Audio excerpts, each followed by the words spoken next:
فيديو جديد واول مره نفطر مع بعض. صباحكم مشرق بنور الله. كوبايه الشاي المظبوطه. بصراحه كنت داخله وبادئه شغل على طول. بنتي قالت لي هعمل لك يا ماما سندوتش معايا، السندوتش المعتاد بتاعها، جبنه موتزاريلا وجبنه دومتي، وبتحطه على الجريل بنقطه زبده او نقطه زيت على الوشين، بيكون مقرمش وطعمه حلو قوي. يلا كده ندخل على طول. ما تنسينيش باللايك والشير، وتسيبي لي كومنت حلو منك، كومنتاتك بتفرحني قوي. وعاوزه كمان شير كتير كتير على قد ما تقدر. نسمي الله ونصلي على الرسول. اللهم صل وسلم وبارك على سيدنا محمد.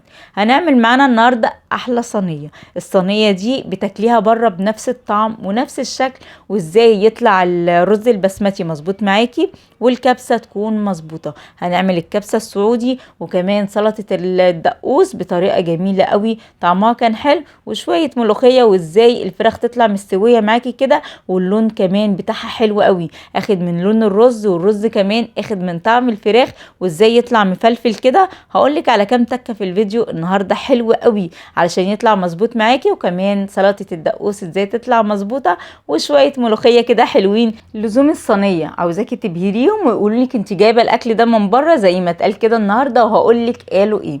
يلا كده اول حاجه معايا الفراخ زي ما قلت لكم قبل ما افطر كنت بغسلها. المحلول الملح بتاعي هو ليمون وملح، مش اكتر من كده. الليمون احسن حاجة ممكن يشيلك ريحة الزفارة من الفراخ، وتحت الجلد بشيل اي زيادات او اي حاجة بتكون موجودة. بتسيبيها بقى في المحلول الليمون اللي انت عاملاه، يعني بيخلي ريحتها وطعمها كمان حلو. اهم حاجة تغسلها كويس. هنعمل سلطات، يبقى هتبداي باي سلطة هتعمليها. هنعمل النهاردة سلطة الدقوس بطريقة بسيطة وطريقة حلوة قوي. معايا نص كوباية من الكزبرة، و3 معالق من الخل، وربع كوباية من الليمون، بس كده. وكمان معايا 2 من الفلفل، واحد حار وواحد حلو بيخلي طعمها حلو. ونص كيلو كمان من الطماطم. لو انت اول مرة تعمليها اعملي ربع كيلو، لان مش كل الاطفال بيحبوها قوي. لو اول مرة تعمليها اعملي ربع كيلو، بلاش نص كيلو من الطماطم. هحط البهارات اللي هتلازمني النهاردة طول الفيديو: ملح، فلفل اسمر، كمون، كزبرة ناشفة، وكمان 4 فصوص من الثوم. هضربها في الكبة، ما تضربيهاش في الخلاط علشان الخلاط هيخليها ناعمة قوي. احنا مش عاوزينها ناعمة، عاوزينها زي ما انت شايفة كده القوام بتاعها يكون تقيل. يعني الخضار اللي انت حطيتيه كله يكون متكسر، يعني ناعم، قطع صغيرة زي ما انت شايفاها كده. فالافضل تعمليها في الكبة، هتغطيها بستريتش وهتشيليها في التلاجة.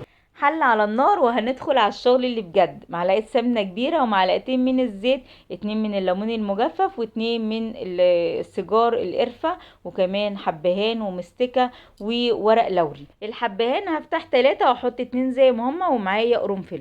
هحط 5 حبات من القرنفل زي ما انت عاوزه، بس حوالي 5 يعني.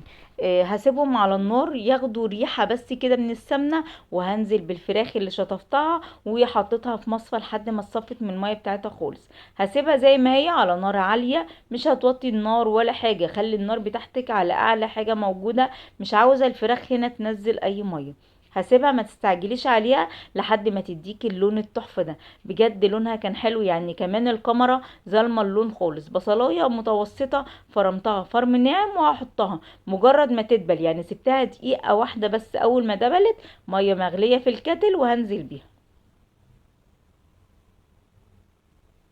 هنزل بالملح، حطيت معلقه ملح، وهحط فلفل اسمر. مش هحط حاجه دلوقتي، لسه في حاجات اضافات هحطها، لكن هقولك هحطها امتى. شايفين لون الشوربه عامله ازاي؟ لونها كان حلو فعلا قوي. هنا كده اول ما غلت نزلت بمعلقه صغيره من الكركم، وربع معلقه من الكاري، وكمان نص معلقه من البابريكا. بس كده، مش هحط اي حاجه تاني.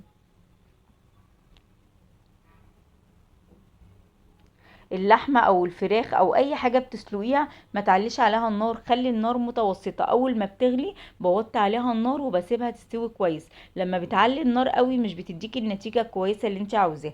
كده خلاص الفراخ ما شاء الله عليها بقت مظبوطه قوي واستوت.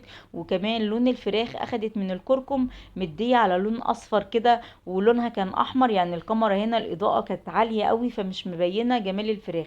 هوريكي دلوقتي لما خدت بالي وطيت الاضاءة هوريكي شكلها عامل ازاي.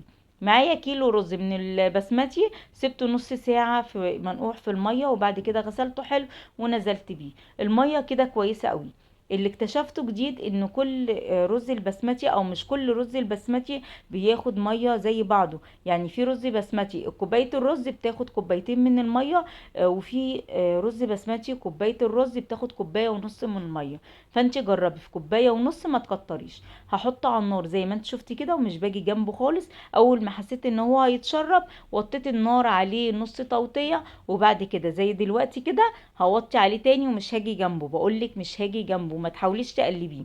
بدوقه بشوف هو كده استوى او عاوز ميه تاني ولا لا. لقيته مظبوط هسيبه مش هقلبه. كتر التقليب في الرز البسمتي بيكسر الحبايه، بتيجي تغرفيه بعد كده بتلاقي الحبايه متكسره. شايفين هنا لون الفراخ عامله ازاي؟ بجد لونها خطير قوي، وريحتها كانت قلبه الشقه كلها، جميله قوي. جربيها ان شاء الله الوصفه كلها تعجبك.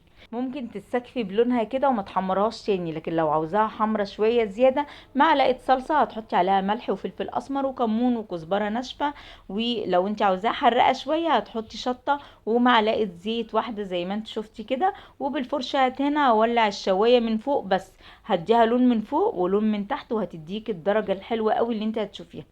ملوخية بصراحة ما بقتنعش بالملوخية الجاهزة دي خالص. حطيت شوربة ونزلت بالكيس. الملوخية اول ما بتبدأ من الحروف كده تغلي ببدأ اشيلها من على النار، بحط توم وكزبرة ناشفة هياخد اللون، وبعد كده هعمل الطشة اللي كلنا بنحبها للملوخية. القوام بتاعها طلع مظبوط قوي وطلعت حلوة. لكن ما بقتنعش بالملوخية دي ابدا.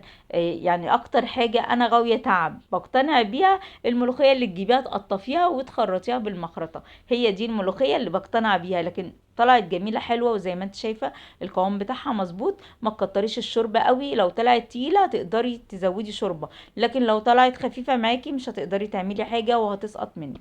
الرز بقى اللي طلع مفلفل وحاجة كده تحفة. شايفين شكله عامل ازاي؟ اللون والسوا بتاعه كانوا مظبوطين قوي، اخدين من طعم الفراخ ومن ريحة الفراخ. الاتنين كده على بعض كبسة جميلة، صدقيني هتعجب ولادك.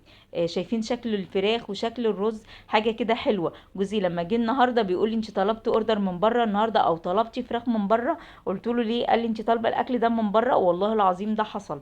احنا اتغدينا قبل ما يجي، وهو لما جه حطيت له فافتكر ان انا جايبه الاكل من بره، من كتر طعمه الحلو واللون وشكل الاكل. وانتي بتقدميه عليه عامل كبير. هنغرف هنا الملوخيه وسلطة الدقوس حطيتها على الصينية زي ما بتقعدي بره وبتطلبي الاكل ويجيلك اكل سعودي بيجيلك كده. كل حاجة بتكون محطوطة على الصينية. الوصفة كانت حلوة قوي وكانت سهلة. لون الفراخ اخده من الكركم، مخلية لونها مدي على صفار شوية ولونها احمر وحلو كده. وحبيت احط شويه كزبره على الوش تكسر اللون. لا كانت جميله. الفراخ كانت مستويه قوي واخده من لون الرز. الكركم كمان اصفر على احمر كده، كان شكلها فعلا حلو. الوصفه النهارده كانت جميله. وازاي تعمليها والفراخ تطلع مستويه ودايبه؟ يعني ما تعليش النار قوي علشان ما تتهريش منك، وما تكونش نيه وانتي بتطلعيها. شايفه لونها كان عامل ازاي؟ لو الفيديو عجبك ووصلت لحد هنا ما تنسيش اللايك، وتسيبي لي كومنت حلو منك. الكومنتات بتفرحني قوي وعايزه اشير كتير زي ما قلت لك. الرز البسمتي عاوز معاه الدقوس، يعني معظم الناس لازم يعملوا الدقوس جنب الرز البسمتي. اشوفكم ان شاء الله على خير، مع الف سلامه.